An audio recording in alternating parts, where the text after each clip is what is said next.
the chairperson of the Committee on Revision of Laws, Representative Edward Vera Perez Masada of the 4th District of Manila, to begin sponsorship of the measure.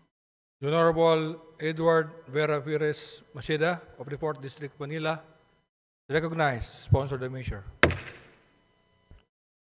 Maraming salamat, Mr. Speaker. As the chair of the Committee on Revision of Laws and one of the principal sponsors of this bill, House Bill number 10955 under Committee Report number 1229, it's my honor and privilege to sponsor an act declaring December 19 of every year as a special working holiday in commemoration of the anniversary of the establishment of the Grand Lodge of the Philippines. I stand before this august chamber, Mr. Speaker, my dear colleagues, to solicit your full and unequivocal support. Masonry is not a religion or a secret society. It teaches man to practice charity and benevolence, protect chastity, to respect the ties of blood and friendship, to adopt the principles and revere the ordinances of religion, to assist the feeble, guide the blind, raise up the downtrodden, shelter the orphan, guard the altar, support the government, inculcate morality, promote learning, love man, fear God, implore His mercy, and hope for happiness.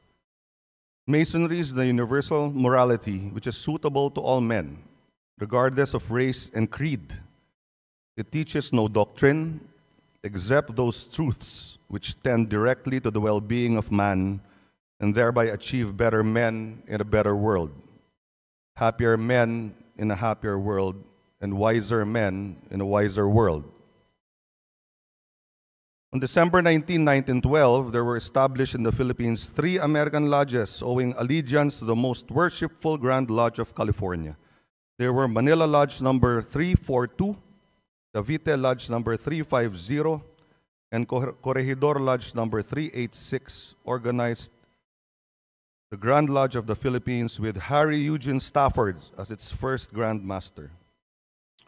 To promote and recognize the valuable contribution of Freemasonry in the Philippines, a non-profit organization who has been tirelessly and continuously doing charity works in all corners of the nation, this bill seeks to declare every 19th of December to be a special working holiday in commemoration of the establishment of the Grand Lodge of the Philippines. Sir Speaker, during the committee hearing, many of the resource persons and members of the Grand Lodge were explaining all the projects and good deeds that they have done. And they were espousing the principle. Sabi po nila, uunahin nila kung ano magagawa nila para sa bayan, kung ano magagawa nila para sa sambayan ng Pilipino, kesa kung ano ang magagawa ng gobyerno para sa kanila o ng Pilipinas para sa kanila. So this reminds us, Mr. Speaker, my dear colleagues, of what was once said by a great leader in world history, that as a citizen, you should not ask what your country can do for you, but you should ask what you can do for your country. So on this note, Mr. Speaker, I'd like to solicit the support of my colleagues for this very important measure. Thank you. Thank you, Honorable Masida. Majority Leader.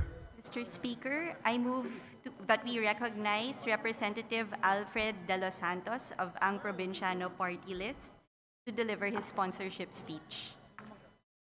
The Honorable Alfred De Los Santos is recognized. Thank you, Majority Leader. Thank you, Mr. Speaker. It is with great honor to sponsor before the plenary House Bill number 10955 as included in Committee Report number 1229, which declares December 19 as a special working holiday in commemoration of the establishment of the Grand Lodge of the Philippines.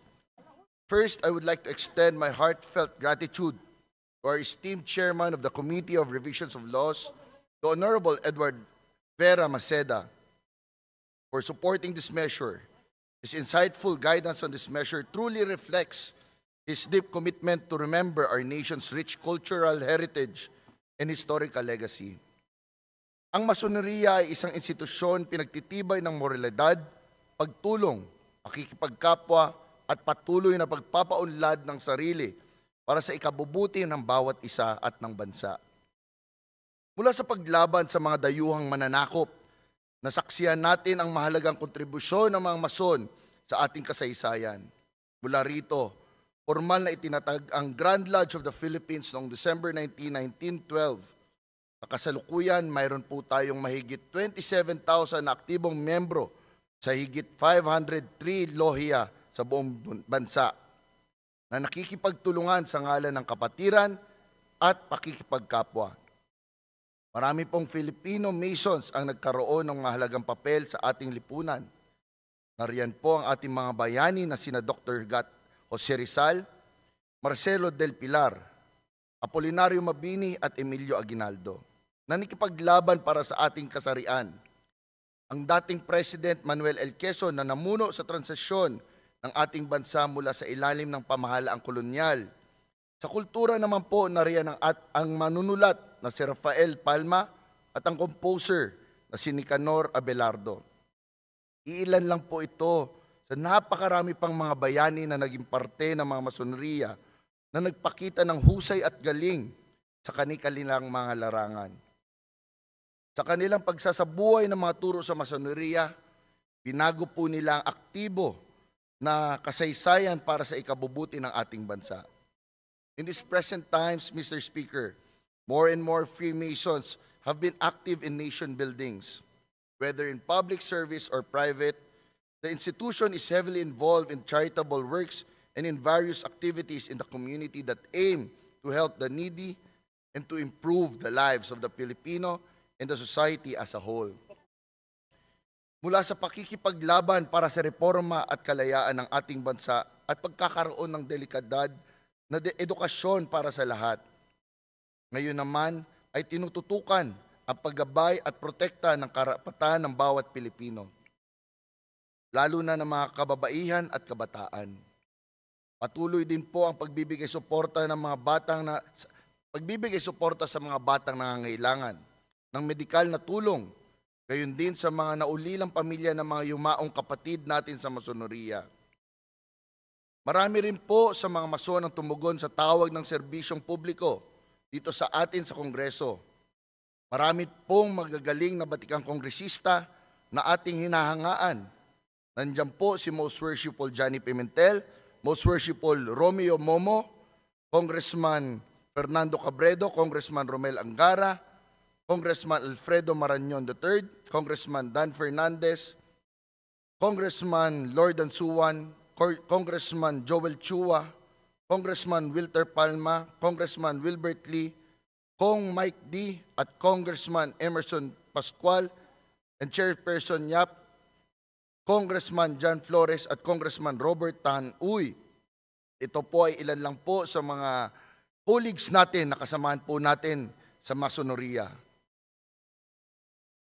Sa kabuuan ng mga panukalang batas, pagtugon ng pangangailangan ng ating mga kababayan, tunay po nilang isinasabuhay ang pagiging mason, lalo na ang pagiging lingkod bayan. Mr. Speaker, as a fellow Mason, it gives me deep pride and honor that I stand here to advocate for the commemoration and recognition of the profound history, legacy, and invaluable contribution that Filipino Freemasons have made to our society. Indeed, Freemasonry's dedication to brotherly love, relief, and truth, and to the principles of fortitude, prudence, temperance, and justice has shaped our nation in ways that deserve our highest respect and remembrance. Ang House Bill number 10955 ay naglalayong ideklara ang December 19 bilang National Masonic Day upang gunitain ang pagkakatatag ng Grand Lodge of the Philippines at pagkailala sa patuloy na kontribusyon ng mga Mason sa Pilipinas. With all of this, Mr. Speaker, I respectfully and humbly request that this honorable body approve on second reading House Bill number 10955. Maraming salamat po at mabuhay tayong lahat. Thank you, Honorable Dos Santos. Majority Leader. Mr. Speaker, I move that we open the period of interpellation. Is there any objection? Chair is none. The period of interpellation is hereby open. Majority Leader. Mr. Speaker, there being no member who wishes to interpellate, I move that we close the period of interpellation. Is there any objection? Chair is none. The period of interpellation is hereby closed. Majority Leader. Mr. Speaker, I move that we open the period of amendments. Is there any objection? The chair hears none. The period of amendment is hereby open. Majority Leader. Mr. Speaker, there being no committee or individual amendments, I move that we close the period of amendments. Is there any objection? The chair is none. The period of amendment is hereby closed. Majority Leader. Mr. Speaker, I move that we vote on second reading House Bill number 10955. There is a motion to approve on second reading House Bill number 10955. All those in favor say aye. Aye. All those against say nay. The ayes have it. House Bill number 10955 is approved on second reading. Majority Leader. Mr.